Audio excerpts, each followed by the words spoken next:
Bienvenue sur Le Point Débat. Aujourd'hui, on s'attaque au dernier grand show du gendre idéal de la politique française, Jordan Bardella. 31 minutes de discours, de sourires millimétrés. Et notre invité, c'est Jordan Bardella. Applaudissements pour lui. Il est avec nous ce soir sur CNews. On touche pas à mon poste. Merci. Merci, Jordan Bardella qui est avec nous pour Ce que je cherche. Et je suis très flatté puisque je pense que ça doit être une des dernières émissions. Vous avez presque terminé par Touche pas à mon poste pour votre promo sur le livre. Bon, c'est pas la dernière, mais je vais vous faire plaisir, je veux dire que c'est la dernière. Ouais. J'ai choisi la dernière pour chez vous. Ouais. Bah, très bien, merci de mentir pour moi, merci Jordan Bardella. Non, on va parler du livre parce que je vous ai énormément regardé en télé, Jordan Bardella. Alors, je dis rien sur mes collègues, mais je trouve qu'on a très peu parlé du contenu du livre. Donc, on vous a parlé à chaque fois de tout ce qui se passe dans l'actualité et autour de Marine Le Pen, de vous, des législatives, mais très peu de ce qu'il y avait dans le livre. Et c'est ça qui m'a un peu... c'est toute la difficulté quand on fait de la politique. C'est-à-dire que je fais beaucoup d'émissions où je réagis à l'actualité. Je fais un livre pour dire ce que je ne dis pas habituellement. Et les interviews sur le livre, en fait, je continue à parler de politique. Donc c'est un petit peu difficile, mais on en a vendu 60 000 exemplaires en une semaine. Et on est en train d'en réimprimer parce que les lecteurs sont nombreux. 65 000 même, on me dit. Hein. Voilà, donc j'ai les derniers chiffres. Ce ne sont pas des CI, des chiffres infondés, sachez-le. Jordan Bardella, Ce que je cherche. Vous êtes avec nous ce soir, on va reparler de ce livre parce qu'on apprend énormément de choses sur vous, personnellement. Je sais que ça fait longtemps que vous avez en tête d'écrire un livre. Hein. J'ai mis 1 an à l'écrire. En fait, je fais de la politique depuis 12 ans. Et ça fait 5 ans que je fais des médias vraiment à un rythme très soutenu, 2-3 grands médias par semaine. Et je me suis aperçu que ce format était quand même très... Je dirais pas malsain, mais c'est très difficile de développer sa pensée, de développer sa vision sur des interviews qui sont quand même très courtes. On n'a pas la maîtrise des questions et j'ai voulu ce tête-à-tête avec les Français parce que je ne pouvais leur dire ce que j'ai souhaité leur dire qu'au travers d'un livre. Et en leur racontant d'où je viens, ils vont comprendre d'où je vais. Alors justement, est-ce que c'est vrai que ce livre devait s'appeler Jordan? Pas du tout. Non, c'est vrai? Ah, c'est une info de Gauthier Lebray que j'embrasse. Merci. Merci Gauthier Lebray. Non, pas du tout. Non, pas du tout. Parce que vous parlez c'était une idée de la maison d'édition, mais je ne voulais pas donner le sentiment que c'était une autobiographie. D'accord. Et donc j'ai vite écarté cette idée parce que c'est pas une autobiographie, c'est pas non plus un programme. C'est un livre de confession sur les derniers mois qu'on a vécu, sur l'année 2024 qui a été complètement folle. J'essaie de raconter, d'emmener les Français avec moi dans le cockpit de la vie politique et leur dire comment ça se passe de l'autre côté des caméras. Ils vont apprendre beaucoup de choses, notamment sur ma relation avec Marine Le Pen, sur les coulisses des différentes émissions de télé, et puis comment ça se passe quand on fait de la politique aujourd'hui en première ligne. Et je leur parle un peu de mon parcours aussi, de ma famille qui est issue de l'immigration italienne et de mon enfance dans le département de la Seine-Saint-Denis. Alors vous parlez de votre prénom dans ce livre. Oui, je consacre un chapitre à mon prénom. Exactement. Vous dites, pourquoi avoir choisi ce prénom? Pourquoi ne pas m'en avoir donné un second? Avais-je un soir demandé à ma mère. Avec ton père, nous aurions préféré un prénom italien, mais nous ne sommes pas arrivés... Regardez ce sens du timing. Jordan ne marche pas, il lévite vers le pupitre. À peine arrivé, il nous sort déjà l'air grave de celui qui va sauver le monde entre 2 vidéos TikTok. Le décor est posé. Et à nous mettre d'accord, et la mode était au Jordan à cette époque. Hein, donc, vous dites, j'ai souvent été complexé lorsque, loin de ma cité, je fréquentais des gens qui ne venaient pas de mon milieu. J'avais du mal à dire mon prénom, à l'assumer. C'est fou, ça. C'est-à-dire qu'avec mon prénom et mon nom de famille, je ne peux pas mentir. On sait d'où je viens. On connaît mon origine sociale, modeste, dont je suis très fier. Mais c'est vrai que quand j'ai commencé à arriver à Paris dans des milieux peut-être un peu moins modestes, parce que quand on fait de la politique, on côtoie vraiment tous les milieux populaires, des milieux un peu classe moyenne, un peu plus aisés, on côtoie vraiment de tout, des gens qui viennent des grandes villes, des banlieues, de la ruralité. Et c'est vrai que parfois on me regardait un peu de travers quand je disais mon prénom, parce qu'il y avait le sentiment que c'était un prénom un peu de second rang, quoi. Voilà. Et c'est vrai que je me suis posé beaucoup de questions, mais je suis très fier de ce prénom, et j'ai décidé d'en faire un atout, parce que c'est la marque des classes populaires et moi je suis très fier du milieu d'où je viens. Ma mère m'a élevé avec un SMIC. Elle est ATSEM, elle est à la retraite là, depuis le 1er novembre. Et voilà, et c'est aussi pour toute cette France-là que je fais la politique. Mais aujourd'hui, vous le dites, vous êtes fier de votre prénom. Je suis très fier de mon prénom, je suis fier de mon nom de famille aussi. Et j'en fais un passeport. Il y a en fait dans mon prénom et mon nom évidemment mes origines italiennes. Je m'en cache pas du tout parce que je suis très fier d'être le produit comme je dis souvent, moi je suis un Français de sang mêlé et je suis très fier d'être un Français issu de l'immigration, d'une famille qui a fait parfaitement son assimilation et qui a voulu, en arrivant d'Italie dans les années 60, travailler, s'intégrer, devenir pleinement française. Et j'explique comment ce parcours, c'est le parcours de millions de familles dans notre pays qui sont issues de l'immigration et qui sont arrivés en France avec la seule ambition de se faire petit et puis de devenir plus grand et de devenir français à part entière. Et ces parcours sont très beaux. Justement, Gilles Verdet, je voudrais qu'on vienne. Il vient de parler de l'immigration. Oui. Jordan Bardella, j'aimerais qu'on vienne juste sur un passage où, dont on a parlé tout à l'heure dans la loge. Vous expliquez qu'à un moment, vous avez donné des cours de français à des étrangers qui voulaient s'intégrer. Je ne sais pas pourquoi, j'étais sûr que c'est vous qui allez me parler de ça, mais j'en suis très fier, c'est pour ça que je le raconte dans le livre. Ouais.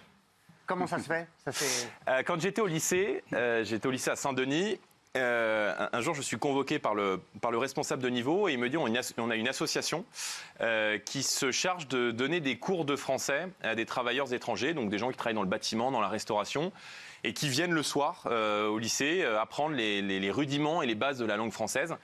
Et j'ai accepté, je suis très fier de cette expérience parce que j'avais l'impression de transmettre ce qu'on m'avait appris. J'avais surtout l'impression de transmettre une partie de notre identité, de notre culture. Je pense qu'il n'y a rien de plus beau que l'assimilation par la langue. Et je me suis aussi rendu compte qu'on exploitait beaucoup de ces travailleurs étrangers, qu'on fait venir des gens qu'on parquait dans des bâtiments insalubres, chez des marchands de sommeil qui étaient 10, 15 par bâtiment, qui ne maîtrisaient pas un seul mot de français. Et je me suis aussi rendu compte qu'on donnait parfois des papiers ou une carte d'identité à des gens qui ne maîtrisaient pas du tout les fondamentaux de notre langue, les fondamentaux de notre culture. Et je pense qu'en fait, l'immigration est un drame pour tout le monde. C'est un drame parce qu'on déracine des populations qui viennent de très loin, dans des conditions qui sont pas toujours les plus fantastiques. Et c'est aussi un drame pour les gens qui sont là, parce que quand on grandit en Seine-Saint-Denis et quand on grandit dans un quartier qui est aux mains de l'islamisme, du communautarisme, du trafic de drogue, parfois on a un peu le sentiment de devenir étranger dans son propre pays. Et quand je dis étranger dans son propre pays, c'est aussi des gens issus de l'immigration qui sont devenus français totalement dans ces quartiers et qui ne comprennent pas que les nouvelles générations qui arrivent parfois sont un peu dispensées de cet effort. On entre dans le dur. Enfin, si on veut. C'est le moment où Jordan brasse tellement d'air qu'il pourrait éteindre les incendies en Amazonie. Redorer la fierté française, souveraineté, destin. C'est magnifique. On dirait du Victor Hugo. Vous parlez également de votre famille. Beaucoup dans votre livre, vous en avez parlé il y a un instant. Vous expliquez l'histoire de votre grand-père et vous évoquez le passé lors de ces longs moments à attendre que le poisson morde à l'hameçon. Vous dites, il vous a dit, la France a bien changé. Je ne reconnais plus ce pays. Tout y est désordre, tension, ces agressions, cette sensation de saleté quand on arrive porte de la Chapelle. La France me manque, mais je n'ai plus envie d'y revenir puisque votre grand-père profite de sa retraite au Maroc. Et oui. Est-ce que les mots de votre grand-père vous ont poussé à faire de la politique? C'est des mots c'est évidemment des anecdotes qui m'ont beaucoup marqué. Mon grand-père a travaillé pour une grande société française de construction. Et il a participé, avant sa retraite, ça a été l'un des derniers grands chantiers avant sa retraite, à la construction de la grande mosquée de Casablanca. Donc il y a des Bardella qui construisent des mosquées, je tiens à le dire. Et il ne s'est plus au Maroc, il a passé sa retraite là-bas. Et c'est vrai qu'en allant le voir souvent, il me faisait part de la façon dont la France avait changé. Voilà, c'est-à-dire que lui, quand il revient en France, il est d'origine italienne, maintenant il vit au Maroc, il a travaillé toute sa vie pour des entreprises françaises. Il ne reconnaît plus, et j'essaie de le relater dans le livre parce que c'est des mots qui, même à 6-7 ans, m'ont marqué, il ne reconnaît plus la France. Et il est allé chercher là-bas, le Maroc est un grand pays, ce sentiment de fierté de la culture, ce sentiment de sécurité, de sérénité dans les rues qu'on ne trouve plus en France. Et c'est vrai que des gens qui sont partis de France il y a quelques années, des gens qui ont connu la France d'avant, quand ils reviennent aujourd'hui en France, bien souvent ils ne reconnaissent plus la France et ils ne reconnaissent plus ce pays qu'ils ont aimé.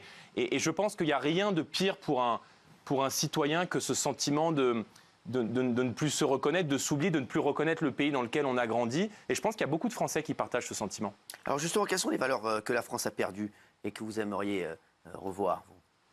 Si vous pensez à perdu, moi je suis très honnête, moi la France qui va bien, je ne l'ai pas connue. Ouais. Je suis né en 95 et depuis que je suis jeune, on me présente la France comme endettée, comme devant faire face au chômage de masse, à l'insécurité. Un ancien Premier ministre a dit que ma génération allait devoir vivre durablement avec le terrorisme.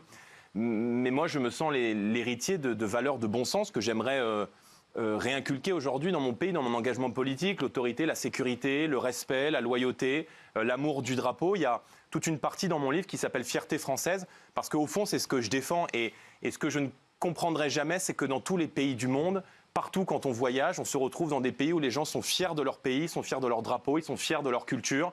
Trump, il gagne parce qu'il parle de l'Amérique aux Américains. Giorgia Meloni en Italie, elle gagne parce qu'elle parle de l'Italie aux Italiens.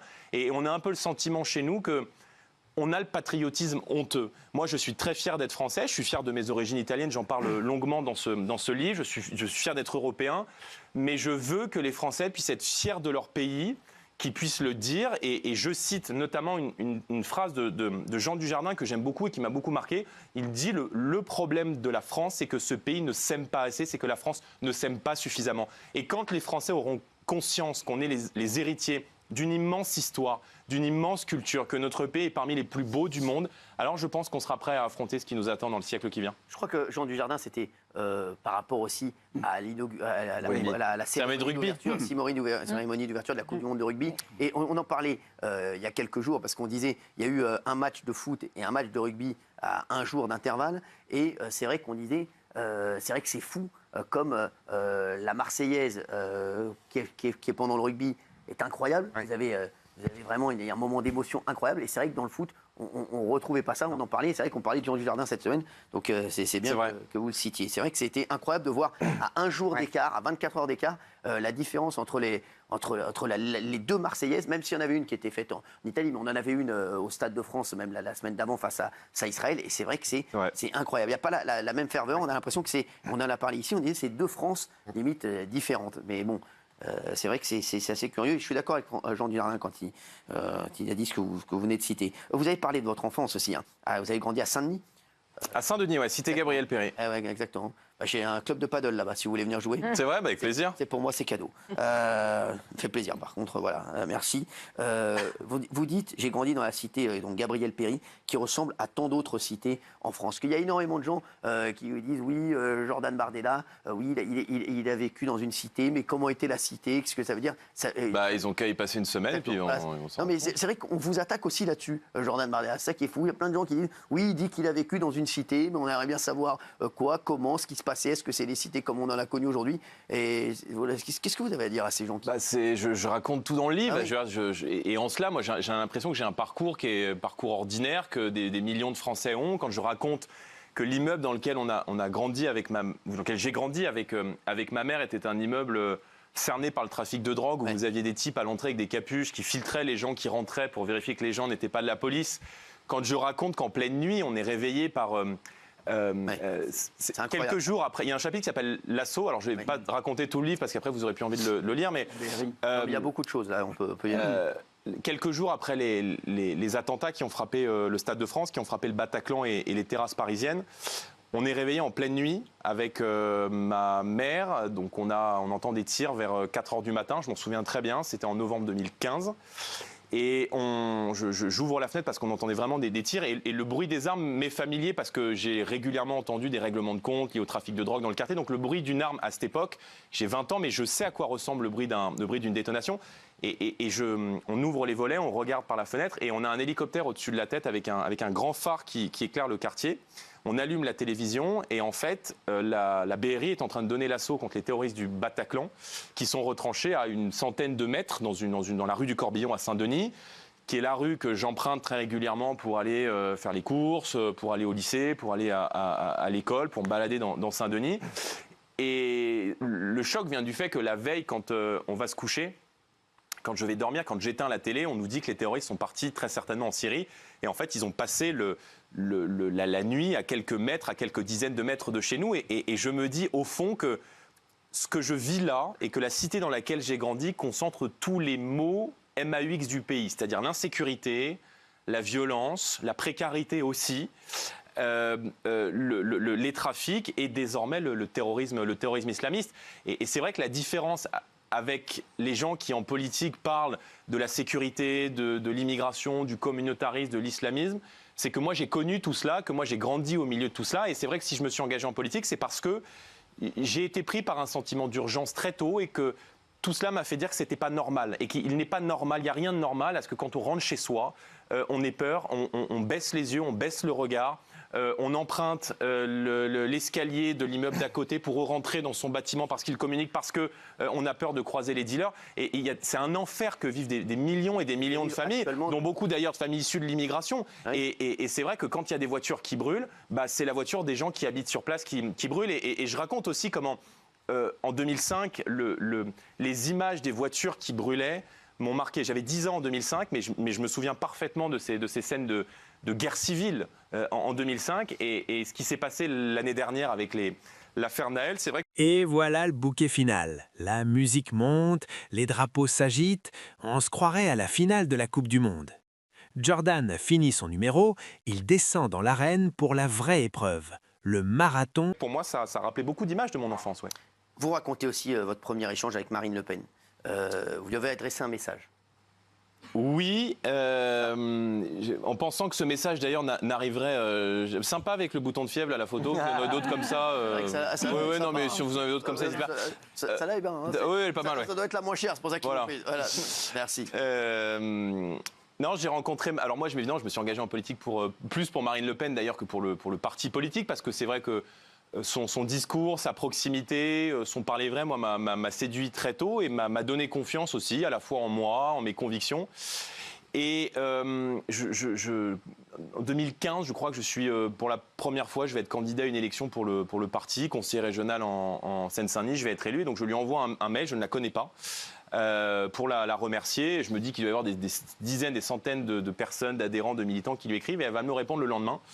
Et donc je raconte cet échange dans le livre. Et puis après, c'est vrai qu'il y a Elle vous a répondu, tu mérites cette confiance que le mouvement t'accorde.